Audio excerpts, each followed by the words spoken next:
नमस्कार, मैं आनंद अनु सिंह धूल भरी आंधियों की शाम में आप सभी का हार्दिक स्वागत अभिनंदन करती हूँ। टीचअप सीटेड पर आपका बहुत बहुत स्वागत है। जैसा कि हम पढ़ रहे थे, ग्रोथ एंड डेवलपमेंट का अपना टॉपिक चल रहा था, जिसमें हम 2 वीडियो कवर कर चुके हैं। 2 वीडियो में हम क्वेश्चंस को कवर कर चुके हैं। आज की हमारी तीसरी क्लास है। पहले हमने कैरेक्टरिस्टिक ऑफ डेवलपमेंट को कवर किया था। आज हम करने जा रहे हैं concept of development. Concept of development plus dimensions of development के आज हम क्वेश्चन सॉल्व करेंगे। कौन कौन से प्रश्न आपके पहले प्रतियोगी परीक्षा में पूछे जा चुके हैं, सीटेट में पूछे जा चुके हैं, और कौन से प्रश्न आपके आने की संभावना है। जिसने भी पहली की क्लासेज नहीं देखी है, वो सबसे पहले अपनी 2 क्लासेज पहले वाली देखे और बाद में इस क्लास में बैठे। ठीक है, शुरू करते हैं आज का सेशन। क्या है आज का पहला सवाल? जवाब देंगे आप सभी। निम्न में से कौन सा कथन सही है? देखो, हम कम समय में ज्यादा से ज्यादा क्वेश्चंस करने की प्रैक्टिस करेंगे ताकि हमारा समय भी बचे और हमारी प्रैक्टिस भी क्या हो, बेहतरीन हो। माइक का बड़ा लफड़ा रहता है, तो ज्यादा यूं करे तो आवाज ज्यादा आती है, यूं करे आवाज कटती।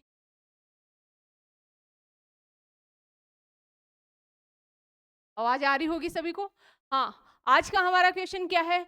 निम्न में से कौन सा कथन सही है? हम जल्दी जल्दी कितने क्वेश्चंस कर पाते हैं, कम समय में कितने क्वेश्चंस कर पाते हैं, पे आज हम फोकस करेंगे। पहला सवाल हमारा है, निम्न में से कौन सा कथन सही है?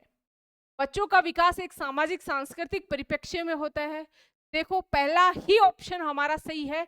बच्चों का विकास हमारा सामाजिक सांस्कृतिक परिप्रेक्ष्य में होता है। पहला हमारा क्या है? राइट है। बचपन वह अवधि है जिसे 10 भिन्न अवस्थाओं में बांटा जाता है। बचपन को 10 अवस्थाओं में थोड़ी बांटा जाता है, गलत है। बच्चों की सोच सामाजिक अंतर्क्रिया से प्रभावित नहीं होती है। क्या सामाजिक अंतर्क्रिया से बच्चों की सोच प्रभावित नहीं होती है? बिल्कुल होती है। पूरी पूरी सोच ही अपनी सामाजिक अंतर्क्रिया से प्रभावित होती है। बच्चों का विकास केवल आनुवांशिकता पर आधारित होता है। केवल आनुवांशिकता पर आधारित हमारा नहीं होता है, इसके साथ में वातावरण की भी अहम भूमिका रहती है। वातावरण की भी हमारी क्या है? अहम भूमिका रहती है। नेक्स्ट सवाल है आज का हमारा, बालकों के व्यक्तिगत विकास। बालकों के व्यक्तिगत विकास के लिए विकासात्मक प्रतिमानों को उद्धृत करके सटीकता से व पक्के तौर पर भविष्यवाणी की जा सकती। बी ऑप्शन है हमारा कि बालकों के व्यक्तिगत विकास के लिए पूर्वानुमान बिल्कुल भी नहीं लगाया जा सकता है। बिल्कुल भी नहीं। देखो, कीवर्ड पकड़ने आपको, सीटेट अगर आपको क्रैक करना है तो कीवर्ड्स को आपको पकड़ना रहेगा। बिल्कुल नहीं किया जा सकता है। बिल्कुल आ गया तो ये हमारा रॉन्ग हो गया। उसके लिए कुछ हद तक पूर्वानुमान लगाया जा सकता है, परंतु सभी बच्चों के विकास की दर अलग अलग होती है। बिल्कुल सही है। हमने थ्योरेटिकल पार्ट में भी इसको बहुत अच्छे से समझा है, इसके कॉन्सेप्ट को, कि सबकी विकास की दर क्या होती है, अलग अलग होती है। आपकी विकास की दर अलग थी, मेरी अलग है, आपके दोस्त की अलग है, आपके मदर फादर की अलग थी। ठीक है। डी ऑप्शन में है अव्यवस्थित व असतत है। क्या विकास की प्रक्रिया अव्यवस्थित है, असतत है? नहीं। ये कैसी है? व्यवस्थित और हमारी क्या है? सतत है। व्यवस्थित व सतत प्रक्रिया है। ठीक है, तो राइट आंसर हमारा क्या होगा? C is right answer. Next question है हमारा, निम्नलिखित में से कौन सा कथन सही है? विकास क्रमबद्ध नहीं होता है, विकास अव्यवस्थित होता है, विकास एक सतत प्रक्रिया है, विकासात्मक प्रतिमान सांस्कृतिक परिवेश से प्रभावित नहीं होते। बताइए, अब आप देंगे इस सवाल का जवाब। आखिर क्या है इसका राइट आंसर? बताइए। क्या विकास क्रमबद्ध नहीं होता है? विकास क्रमबद्ध होता है भैया। ये हमारा गलत हो गया। विकास अव्यवस्थित होता है। नो, विकास क्या होता है? व्यवस्थित है। विकास एक सतत प्रक्रिया है। पूरा पूरा सही है। विकास आपका क्या है? एक सतत प्रक्रिया है। विकासात्मक प्रतिमान सांस्कृतिक परिवेश से प्रभावित नहीं होते, ये हमने पहले ही जान लिया। सांस्कृतिक परिवेश से पूर्ण रूप से ये प्रभावित होते हैं। ये हमारा गलत आंसर हो गया और C is right answer. Next question हमारा क्या है? निम्नलिखित में से कौन सा एक विकल्प सूक्ष्म गत्यात्मक कौशल का उदाहरण है? बताइए। सूक्ष्म गत्यात्मक कौशल का उदाहरण बताइए। Fine motor skill. देखिए, फाइन मोटर स्किल में आएगा, जैसे कि मैं अपना नाम लिख रही हूं, आनंद अनु सिंह। ये क्या हुआ? ये आपका सूक्ष्म गत्यात्मक कौशल का उदाहरण है, मतलब लिखना आपका क्या है? सूक्ष्म गत्यात्मक कौशल है, जबकि कूदना, दौड़ना, तैरना ये इसमें शामिल नहीं है। नेक्स्ट क्वेश्चन हमारा क्या है, और ये किस में शामिल है ये आपको कमेंट करके बताना है कि कूदना, दौड़ना, तैरना कौन से कौशल में शामिल है, ये आप कमेंट करके बताएंगे। ये सवाल आपके लिए। 5वां प्रश्न आज का हमारा क्या है, बाल विकास में संवेदनशील अवधि का क्या अर्थ है? देखो, संवेदनशील अवधि वाले क्वेश्चंस हमने कल भी किए थे, हमने परसों भी किए थे। सीटेट में, ये सीटेट का आप फेवरेट क्वेश्चन मानो, संवेदनशील अवधि से आपके क्वेश्चंस ही पूछे जाते हैं। देखिए आखिर क्या है इसका जवाब, केवल संज्ञान और सीखने में तेजी से प्रगति से संबंधित अवधि, विशिष्ट क्षमताओं के विकास के लिए इष्टतम अवधि। का जवाब, इस लाइन को आप बिल्कुल अच्छे से रट लेना, है ना।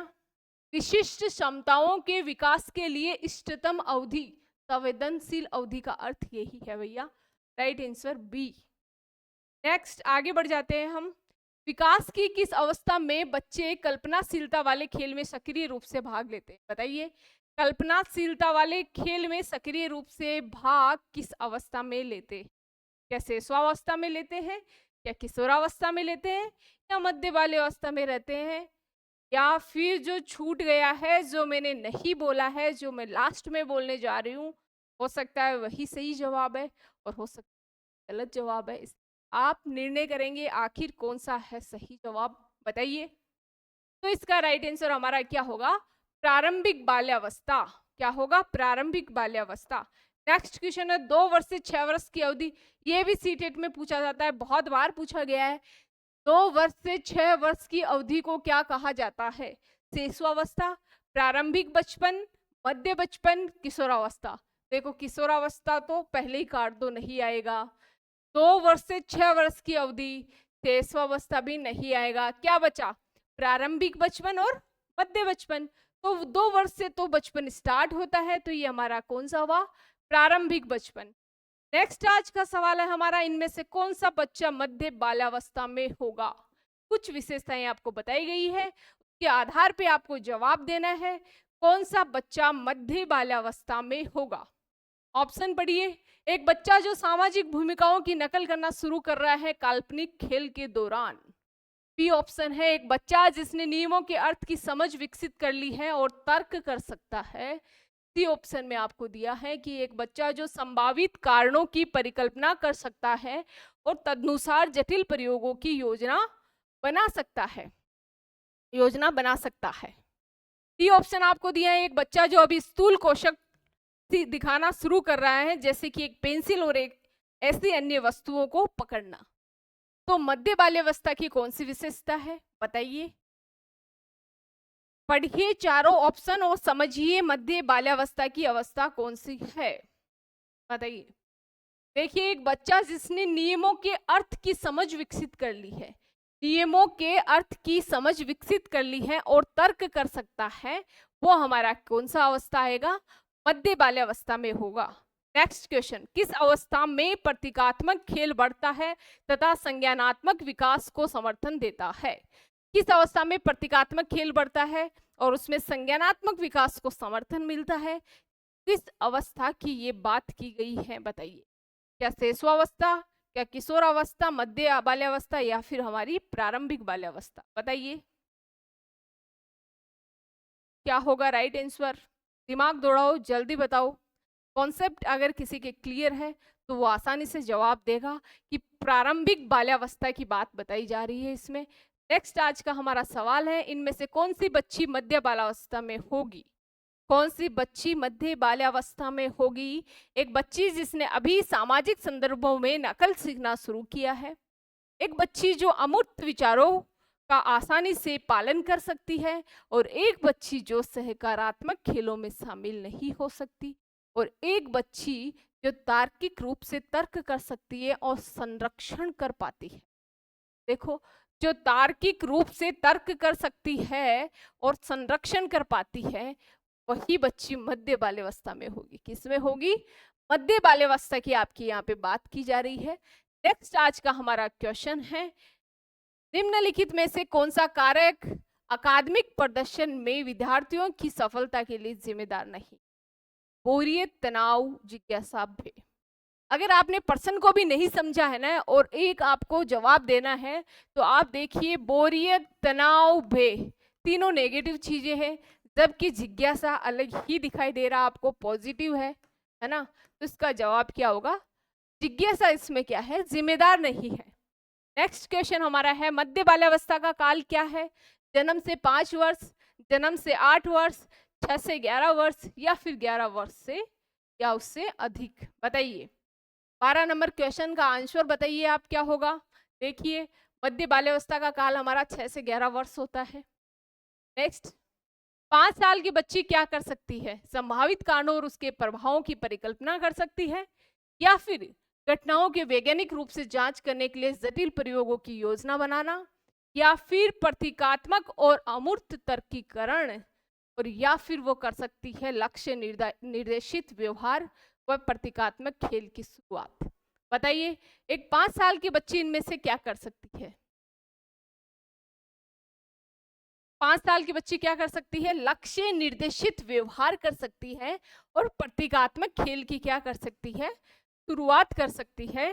D is right answer.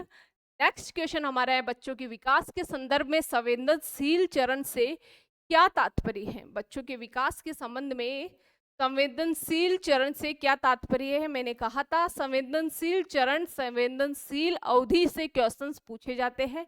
आपको इन 4 क्लास में भी 5 से 7 क्वेश्चन देखने को मिल जाएंगे। इससे आप पता कर सकते हो कि ये क्वेश्चन आपके एग्जाम में कितना इंपॉर्टेंट, क्वेश्चन को समझना आपके लिए कितना इंपॉर्टेंट है। तो इसमें अब की बार आप जवाब देंगे, कमेंट बॉक्स में बताएंगे आप कि किसी व्यक्ति में विशिष्ट क्षमताओं के उत्थान का इष्टतम चरण। पहला ही ऑप्शन मुझे सही जवाब लग रहा है, क्योंकि अपन ने पहले भी सोल्व किया है। समय की महत्ता को समझना है और आगे बढ़ जाना है। नेक्स्ट क्वेश्चन है हमारा, विकास के चरणों के संदर्भ में 2 से 6 वर्ष तक की अवस्था को क्या कहा जाता है? 2 से 6 वर्ष। बताइए, प्रारंभिक बाल्यावस्था की बात की जा रही है। नेक्स्ट हमारा है, बालक का विकास किस क्षेत्र में बटा है? बालक का विकास बहुत ही प्यारा, बहुत ही शानदार क्वेश्चन है। इसका जवाब आपको आना चाहिए।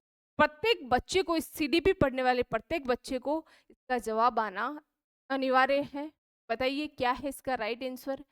क्या गामक, मनोवैज्ञानिक, संवेदात्मक या सामाजिक होगा? मनोवैज्ञानिक नहीं होगा। शारीरिक, संज्ञानात्मक, आध्यात्मिक नहीं होगा। शारीरिक, संज्ञानात्मक, गामक और सामाजिक, ये हमारा इसमें सही जवाब है। मनोवैज्ञानिक आपका नहीं होगा। तो सी इज क्या हुआ आपका राइट आंसर हुआ। नेक्स्ट क्वेश्चन की ओर हम बढ़ते हैं। हाँ, आगे तो नहीं निकल गए। हाँ, विकास के प्रत्येक चरण के लिए सामाजिक अपेक्षा को क्या कहा जाता है? विकास के प्रत्येक चरण के लिए सामाजिक अपेक्षा को क्या कहा जाता है? विकासात्मक कार्य कहा जाता है, या फिर विकासात्मक आवश्यकताएं कहा जाता है, या विकासात्मक बाधाएं, या फिर विकासात्मक क्षेत्र? देखिए, विकास के प्रत्येक चरण के लिए सामाजिक अपेक्षा को विकासात्मक कार्य कहा जाता है। क्या कहा जाता है? विकासात्मक कार्य कहा जाता है।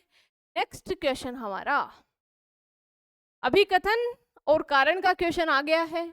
आप पढ़िए, क्या कहा गया है, क्या कारण बताया गया है, क्या कथन और कारण दोनों सही है, या फिर कथन सही है कारण गलत है, या फिर दोनों ही गलत है? बताइए, क्या है इसका सही जवाब? आर्थिक रूप से कमजोर आय वाले परिवारों के बच्चों का बचपन उच्च आय वाले परिवारों के बच्चों की तुलना में बहुत अलग होता है। सत्य वचन, बिल्कुल अलग होता है। अलग अलग संस्कृतियों में बच्चों द्वारा बचपन का काल अलग अलग अनुभव किया जाता है, बिल्कुल किया जाता है। अलग अलग संस्कृतियों में बच्चे अपने बचपन को अलग अलग तरीके से अनुभव करते हैं। जैसी जहाँ की संस्कृति होती है वैसा बच्चे का वहाँ का अनुभव होता है। तो इसमें और भी दोनों सही है। आगे बढ़ जाते हैं। 19 नंबर क्वेश्चन हमारा है। हम जल्दी जल्दी क्वेश्चंस को कर रहे हैं ताकि और सब्जेक्ट भी आप आसानी से कवर कर पाओ। 19 नंबर क्वेश्चन का आंसर क्या होगा? बेहतरीन एथलेटिक क्षमताएं, नियमों के साथ खेलों में भागीदारी, तार्किक विचार प्रक्रियाएं जो ठोस अनुभवों के आसपास केंद्रित होती है, वे किस अवधि के लक्षण हैं? बताइए। इस अवधि के लक्षण है जैसवावस्था के, प्रारंभिक बचपन के, मध्य बचपन के, या फिर किशोरावस्था के, बताइए। देखिए शैशवावस्था के नहीं है, और इसमें तो ज्यादा ही बच्चे के पंख निकल जाते हैं। प्रारंभिक बचपन में इतना बच्चा नहीं कर पाता है, तो ये हमारे मध्य बचपन की, मिडिल चाइल्डहुड की बात की गई है। नेक्स्ट क्वेश्चन हमारा, आज का हमारा 20वां प्रश्न क्या है, माध्यमिक स्तर की एक कक्षा में शिक्षकों को क्या करना चाहिए, बताइए। एक शिक्षक को क्या करना चाहिए? क्या एक शिक्षक को मूल्यांकन के केवल एक मानकीकृत तरीके का उपयोग करना चाहिए? बिल्कुल भी नहीं। क्या कक्षा में अधिगमकर्ताओं की विविधता को अनदेखा करना चाहिए? कैसे कर सकता है? अपना ध्यान मुख्य रूप से उच्च उपलब्धि प्राप्त करने वाले बच्चों पर केंद्रित करें। क्यों भाई, निम्न उपलब्धि वाले बच्चे कहाँ जाएंगे? उनमें हम विकास कैसे करेंगे, उनका हम लेवल अप कैसे करेंगे? अगर सिर्फ उच्च उपलब्धि के बच्चों पे हम ध्यान देंगे तो ये भी हमारा गलत है। अधिगमकर्ताओं की आवश्यकताओं के अनुसार अनुकूलन करने के लिए तैयार रहे, ये क्या है हमारा राइट आंसर। हाँ जी, आगे बढ़ते हैं। बाल्यावस्था से क्या अभिप्राय है? देखिए, क्लास के साथ में आपको कंटिन्यू रहना है, आपको डेली क्लास मिलेगी। एक दो दिन में टाइम भी फिक्स हो जाएगा कि आपकी 7 बजे क्लास आने वाली है या 6 बजे आने वाली है या 9 बजे आने वाली है। क्या क्लास आपकी लाइव रहेगी या फिर रिकॉर्डेड रहेगी, आपको सारी इंफॉर्मेशन मिल जाएगी। और सीटेट से रिलेटेड इंफॉर्मेशन आपको अपने यूट्यूब चैनल जो टीच अप सीटेट है उस पर मिल जाएगी। उसके साथ ही इंस्टाग्राम हमारा जो चैनल है टीच अप सीटेट, उस पर आपको वीडियोस मिल जाएंगे, शॉर्ट्स के माध्यम से आपको सारी जानकारियाँ मिलती रहेगी। इसलिए आप दोनों पेज को फॉलो कर ले और अपने दोस्तों के साथ में भी शेयर करें, ये आपकी क्या है जिम्मेदारी बनती है। ठीक है, बाल्यावस्था से क्या अभिप्राय है? ये एक सामाजिक संरचना है, ये एक शारीरिक संरचना है। ये बच्चे के जन्म से लेकर, देखो चाइल्डहुड नाम आ गया और सोशल कंस्ट्रक्ट आ गया ना, आपको आगे बढ़ना ही नहीं है, यहीं पे हमें जवाब मिल गया हमारा। ठीक है, आगे बढ़ो। बाल विकास के समकालीन परिप्रेक्ष्य बच्चे को एक जैविक प्रवर्ग के रूप में देखते हैं, बच्चे को एक दैहिक के सत्व के रूप में देखते हैं, बाल्यावस्था को विशिष्ट चरणों में विभाजित करते हैं, बाल्यावस्था को एक विशिष्ट सांस्कृतिक व सामाजिक संरचना मानते हैं। बाल विकास के समकालीन परिप्रेक्ष्य क्या करते हैं भैया? बाल विकास के समकालीन परिप्रेक्ष्य बाल्यावस्था को एक विशिष्ट सांस्कृतिक व सामाजिक संरचना मानते हैं। Please right answer.